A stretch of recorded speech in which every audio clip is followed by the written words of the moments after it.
Speaker sir, it's obvious to the whole country. It's obvious to the whole country that there is a very serious problem in our examination system. This is not just a question of NEET, it is in all the major examinations. Now, the minister has blamed everybody except himself, right? I don't even think he understands the fundamentals of what is going on here. आप प्रश्न क्या है आपका? आ रहा हूं sir ये मैं question को सेटअप कर रहा हूं। इसलिए प्रश्न पूछते हैं।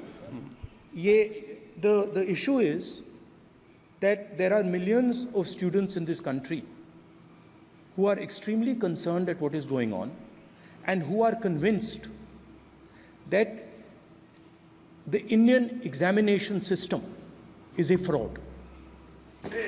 That is what is at stake here.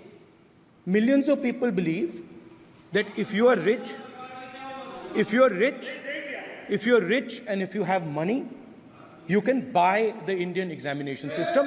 And by the way, and this is the same feeling that the people in the opposition have. And that is why we are asking some very simple questions to Honorable Minister. Number one, as this is a systemic issue, what exactly are you doing to fix this issue at a systemic level? Yes. That's the first question. Okay, question में चल रहा है अभी। Please. अब मैं मंत्री जी मैं एक बार बोल दूं इस बात पे। चलो मंत्री जी आप शॉर्ट में जवाब दो, फिर मैं बोल ही देता हूं। आज आप शॉर्ट में जवाब देना। अध्यक्ष महोदय, मेरे जो शिक्षा है, मेरे जो संस्कार है, मेरे जो सामाजिक जीवन है, मेरे को मेरे राज्य की, मेरे सूबे की जनता की स्वीकृति मिली है। मैं किसी की, मेरे बौद्धिक और मेरे संस्कार की सर्टिफिकेट मेरे को सारी सदन में किसी से नहीं चाहिए। देश की प्रजातंत्र में चुन के मेरे नेता प्रधानमंत्री मोदी जी को प्रधानमंत्री की भूमिका दिया है। मैं उनकी निर्णय से यहाँ उत्तर दे रहा हूँ सदन को।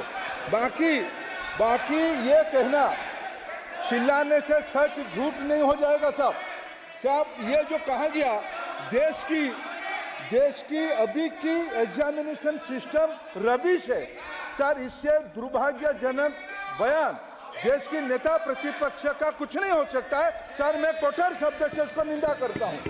बाकी रहा, मैं सर आपके सामने, आपके माध्यम से देश के सामने सर एक तथ्य रखता हूं सर। जिन्होंने रिमोट से सरकारें चलाई है, 2010 में 3 बिल आया था सर शिक्षा सुधार के लिए।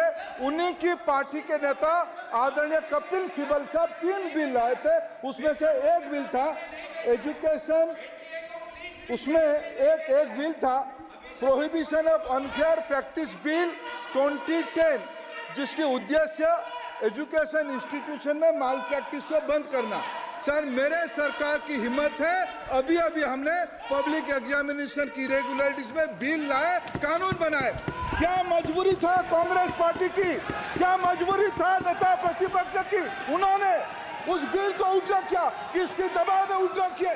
क्या निजी मेडिकल कॉलेज की दबाव में, उनकी घूसखोरी की दबाव में उन्होंने उस बिल को उल्टा किया था?